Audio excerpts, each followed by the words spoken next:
आज आपको हम एक ऐसे कैक्टस प्लांट दिखाने वाले हैं जिसके फूल को लोग देखकर कहते हैं ये फूल है या टॉफ़ी। इसे कहते हैं लाइफ सेवर प्लांट और इसका फ्लावर सच में लाइफ सेवर कैंडी जैसा रिंग शेप होता है, लेकिन ट्विस्ट ये है कि ये असल में कैक्टस नहीं है। आज की इस वीडियो में हम इसी के बारे में डिस्कस करेंगे, इसकी केयर समझेंगे और फूल कैसे आएंगे और कटिंग से इसे कैसे मल्टीप्लाई करें, सब कुछ आज इस वीडियो में हम समझेंगे। तो हेलो एवरीवन, वेलकम है मेरे चैनल द गार्डन कॉर्नर्स में। तो बेसिकली कुछ दिनों पहले मैंने एक शॉपिंग की थी जिसमें मैंने कुछ कैक्टस और ह्यूनिया की वैरायटीज़ को परचेज़ किया था। तो ये वही वैरायटीज़ हैं, तो आज इनको हम रिपोर्ट करेंगे। तो ह्यूनिया एक स्टेम सकुलेंट है, मतलब इसके मोटे मोटे हरे स्टेम्स ही इसका स्टोरेज है। ये एपॉक्सिनेसियाई फैमिली में आता है और स्टेपिलाइट्स ग्रुप में गिना जाता है। ये वही ग्रुप है जिनके फ्लावर्स अक्सर स्टार शेप होते हैं। कई स्पीशीज़ में तो स्मेल भी हो सकती है। कुछ ह्यूनिया स्पीशीज़ फ्लाइज को अट्रैक्ट करने के लिए कैरियन जैसी स्मेल निकाल सकते हैं। हर प्लांट में स्मेल स्ट्रॉन्ग नहीं होती है, लेकिन कॉन्सेप्ट तो यही है। इसीलिए कई लोग इसे कैरियन फ्लावर टाइप भी बोल देते हैं। सबसे पॉपुलर किस्मों में ह्यूनिया ज़ेब्रिना बहुत फेमस है, जिसे लाइफ सेवर प्लांट भी कहा जाता है। स्टिपलाइट्स एक ग्रुप है जिसमें कुछ फेमस वैरायटीज़ आते हैं। ह्यूनिया, स्टेपलिया, ऑर्बिया और भी वैरायटीज़ हैं जो इस कैटेगरी में बिलोंग करते हैं, बट काफ़ी पॉपुलर आपका ह्यूनिया है, स्टेपलिया है, ऑर्बिया है। ये तीनों सेम फैमिली से बिलोंग करते हैं, बट ये भाई बहन जैसे हैं। इनमें डिफरेंस बस इनके फ्लावर के साइज़ का है। ह्यूनिया में जो फ्लावर होता है वो स्टार शेप के साथ रिंग जैसा स्ट्रक्चर लेता है। स्टेपलिया में आपका स्टार शेप स्ट्रक्चर होता है और जो फ्लावर्स होते हैं वो काफ़ी बड़े होते हैं। और जो ऑर्बिया वैरायटी होती है उसमें जो फ्लावर्स होते हैं वो मीडियम साइज़ के होते हैं और इसमें भी स्टार शेप होता है, लेकिन साइज़ जो होती है वो उसकी थोड़ी छोटी होती है। ह्यूनिया की कुछ वैरायटीज़ में स्मेल आती है। ये स्मेल बेसिकली पॉलिनेशन के लिए आती है, जिससे फ्लाइज एंड बीटल्स अट्रैक्ट होते हैं।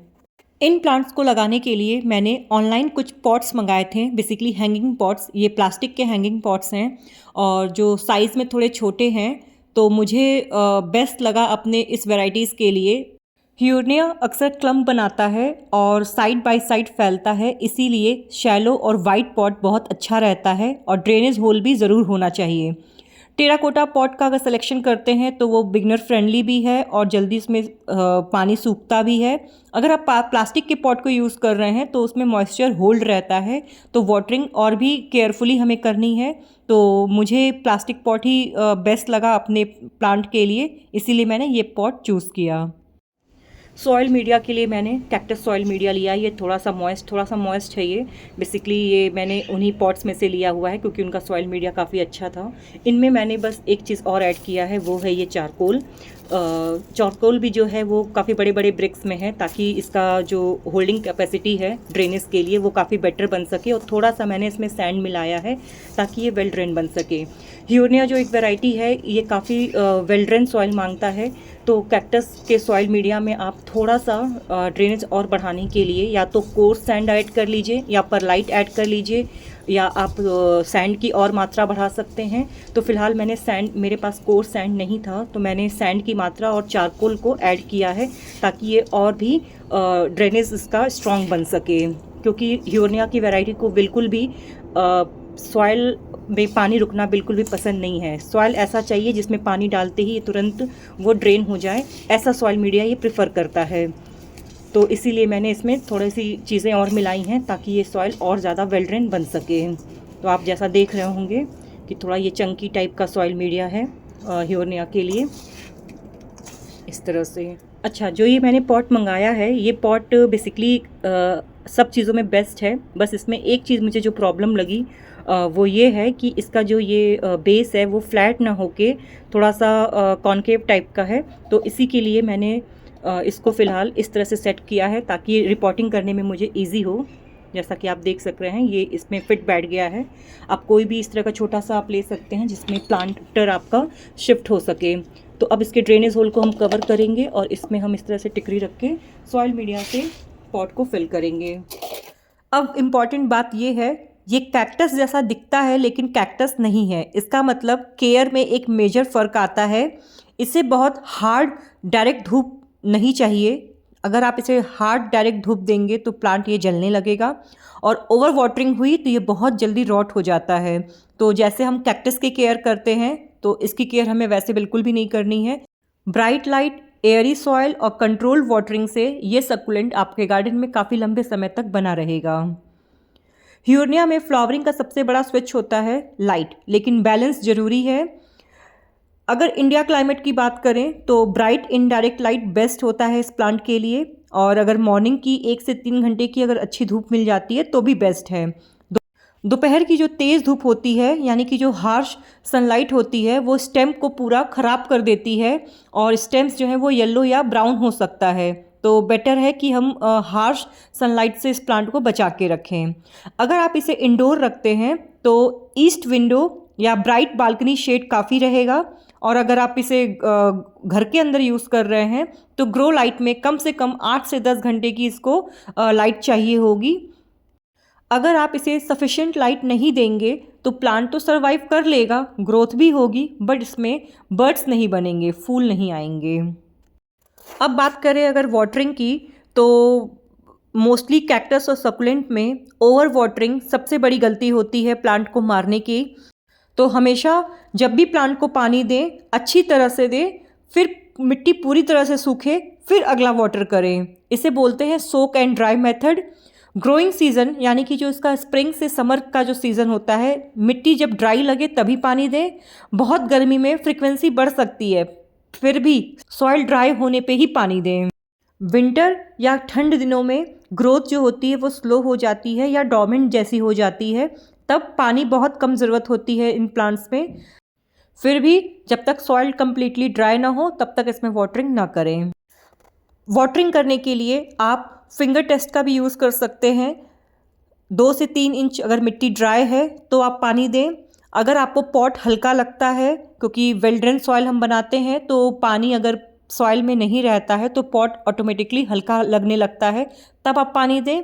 और तीसरा पॉइंट ये है कि स्टेम्स अगर बहुत सिकुड़े हुए नज़र आ रहे हैं तो यानी कि पानी देने का टाइम आ गया है। लेकिन अगर स्टेम सॉफ्ट हो रहे हैं, मशी हो रहे हैं, तो हमें उस समय पानी देना बंद कर देना है। अगर इस प्लांट के टेम्परेचर की बात करें तो ये प्लांट 10 to 27 डिग्री सेंटीग्रेड पे अच्छा चलता है। बेसिकली इस कैटेगरी के प्लांट को वार्म काफ़ी पसंद होता है, इसीलिए ज़्यादा ठंड या ज़्यादा गर्मी प्लांट को नुकसान कर सकता है। एक्सट्रीम गर्मी में डायरेक्ट सन से अवॉइड करें और जितना हो सके इसको एयरी लोकेशन पे शिफ्ट करें।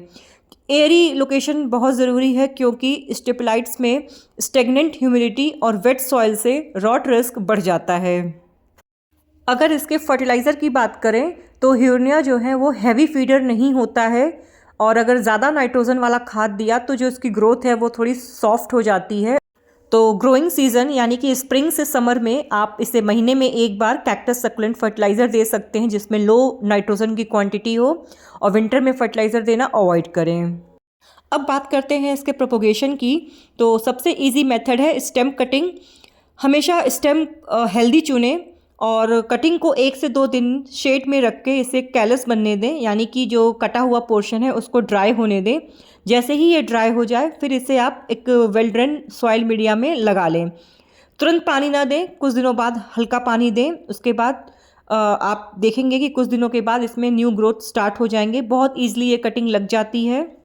अगर आपके पास ये प्लांट क्लम्प में तैयार हो गया है तो आप साइड से बेबी स्टेम्स को अलग करके भी नया प्लांट तैयार कर सकते हैं, और ये सबसे फास्ट एंड इजी तरीका होता है प्लांट को डिवाइड करने का। अब बात करते हैं, अगर आपके प्लांट में फ्लावरिंग नहीं हो रही है तो आप ये 6 चीज़ें चेक कर सकते हैं। पहला, लाइट कहीं कम तो नहीं मिल रही है। अगर लाइट कम मिल रही है तो थोड़ी सी मॉर्निंग सन और बढ़ाएं या ऐसी जगह पे शिफ्ट करें जहाँ थोड़ी सी और इसको धूप मिलने लगे। पॉट जो है आपने कहीं शेड कॉर्नर में तो नहीं रखा है। अगर आप अपने प्लांट्स को बार बार ओवर वाटर करेंगे तो ये प्लांट बर्ड्स नहीं बनाएगा, तो पानी का भी ख्याल रखिए। अगर प्लांट बहुत यंग होता है यानी कि अभी न्यू प्लांट है तो भी टाइम लगता है फ्लावर्स आने में, फ्लावरिंग तब होती है जो क्लम्प जब बनना स्टार्ट होता है और क्लम्प थोड़ा मैच्योर होने लगता है, तब चांसेस ज़्यादा होते हैं फ्लावरिंग इसके होने के। बहुत ज़्यादा फर्टिलाइज़र या बहुत ज़्यादा नाइट्रोजन देने पे भी इसमें फ्लावर्स नहीं आते हैं। अगर आप पॉट का जगह जो है वो बार बार अगर बदलते हैं तो भी बर्ड्स जो हैं वो गिरते हैं और फ्लावर नहीं बनते हैं।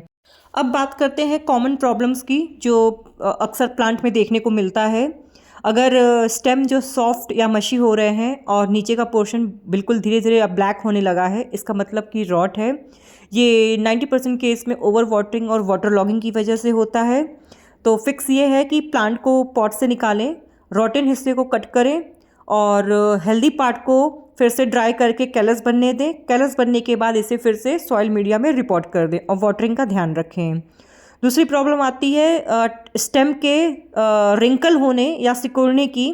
तो ये होता है अंडर वाटरिंग की वजह से या रूट्स डैमेज की वजह से। रॉट होने के बाद प्लांट जो है वो पानी नहीं खींच पाता है, तो ये एक प्रॉब्लम होता है जब आपकी जो स्टेम होती हैं वो रिंकल होने लगती हैं। और इस प्लांट में मिलीबग के भी चांसेस होते हैं लगने के।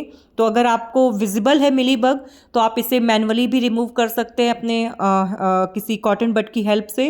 और अगर आपको लगता है कि इन्फेस्टेशन ज़्यादा हो गया है तो आप प्लांट्स को आइसोलेट करके उसका ट्रीटमेंट करें। ह्यूर्निया के स्टेम से वाइट सैप निकलता है, तो ये सेफ़ नहीं होता है बच्चों और पेट्स के लिए, तो इन्हें बच्चों और पेट्स से दूर रखें। तो ये थी ह्यूर्निया या लाइफ सेवर प्लांट का पूरा डिटेल वीडियो, जिसमें मैंने लाइट, सॉइल, वाटरिंग, फ्लावरिंग और प्रोपोगेशन के बारे में सब कुछ डिटेल में शेयर किया है। अगर वीडियो पसंद आई है तो चैनल को सब्सक्राइब करना ना भूलें। मिलते हैं नेक्स्ट वीडियो में, तब तक के लिए हैप्पी गार्डनिंग।